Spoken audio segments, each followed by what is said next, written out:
và chụp để số bộ mại bom ôn chùm rùm chiết khmaiទាំងអស់គ្នាដែលតែងតែនិយមប្រើប្រាស់ឱសថបុរាណបងប្អូនថ្ងៃនេះខ្ញុំបាទគ្រូឱសថបុរាណបាត់ភ្នំចង់ណែនាំបងប្អូនឲ្យស្គាល់រុក្ខជាតិមួយយ៉ាងដែលគេអាចយកទៅធ្វើជាថ្នាំផ្ដាច់ច្បូក៏បានធ្វើថ្នាំជាថ្នាំការពារពពួកអមនុស្សក៏បានឬក៏ធ្វើជាថ្នាំទាញទឹកក៏បានដែរបងប្អូនណានេះគេហៅថាអង្កោលខ្មោចបងប្អូនអង្កោលខ្មោចនេះស្លឹកវាគឺដូចអង្កោលអញ្ចឹងផ្លែក៏ស្តៀងអង្កោលដែរប៉ុន្តែគេអត់សូវហូបទេណាប៉ុន្តែចំពោះដើមរបស់អង្កោលខ្មោចគឺមានបលាបងប្អូនវាមានភ្នែកឬក៏ដូចជាដើមស្នាយដូចស្តៀងដើមផ្កាយណា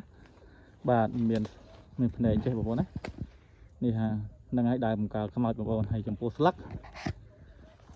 ដូចថាដើមអង្កោលដែរទេមកបងប្អូនណាស្លឹកដូចស្លឹកអង្កោលដែរទេណាបងប្អូនបាទនេះគេហៅថាអង្កោលខ្មោចភាគច្រើនគ្រូខ្លះគាត់យកទៅធ្វើជាថ្នាំបច្ចុះអំពើព្រាយអំពើខ្មោចហ្នឹងអ្នកតាហ្នឹងឬក៏ធ្វើជាថ្នាំដោះអំពើឬក៏ជាថ្នាំផ្ដាច់ច្បូណាបាទអញ្ចឹងឲ្យបងប្អូនស្គាល់អំពី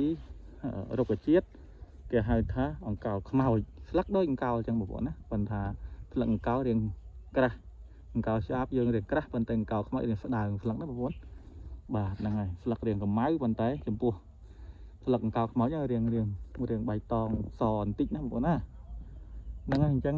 វីដេអូមានតែប៉ុណ្្នឹងទេហើយបងប្អូនឃើញវីដេអូនេះជួយ like ជួយ share នៃវីដេអូនេះផងបងប្អូនណាបាទអញ្ចឹងសូមអរគុណសូមឲ្យបេះដូងមួយផងបងប្អូនបាទ